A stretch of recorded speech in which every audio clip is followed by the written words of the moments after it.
South সিনেমার জনপ্রিয় অভিনেত্রী সামান্থা রুথ প্রভু সম্প্রতি তার প্রাক্তন স্বামী নাগা চৈতন্যর সঙ্গে বিবাহ বিচ্ছেদ হওয়ার পর তীব্র সমালোচনা এবং ট্রোলিং নিয়ে খোলামেলা প্রতিক্রিয়া জানিয়েছেন।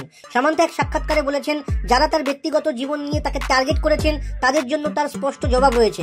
সামান্থা বলেন, বিবাহ বিচ্ছেদের মতো সিদ্ধান্ত সহজ নয়। এটি এমন একটি পদক্ষেপ যা আপনি নিজের এবং আপনার সঙ্গীর ভবিষ্যতের কথা ভেবে গ্রহণ করেন, কিন্তু এজন্য বারবার আমাকে অপমান করা হয়েছে, আমার যোগ্যতাকে প্রশ্ন করা হয়েছে এবং আমার ব্যক্তিগত জীবন নিয়ে গুজব ভুল ছড়ানো হয়েছে। তিনি আরও বলেন যে জীবনের প্রতিটি কঠিন পরিস্থিতির মোকাবিলা তাকে আরও শক্তিশালী করেছে। সামান্থা বলেন, আমাকে দুর্বল মনে করার ভুল করো না। আমি নিজের শর্তে জীবনযাপন করতে বিশ্বাস করি এবং যারা আমাকে বিচার করে তাদের মতামত আমার আত্মবিশ্বাসে কোনো প্রভাব ফেলে না।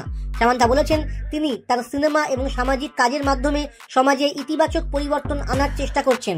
তিনি তার ভক্তদের প্রতি কৃতজ্ঞতা প্রকাশ করেছেন, যারা প্রতিটি কঠিন সময়ে তার পাশে থেকেছেন।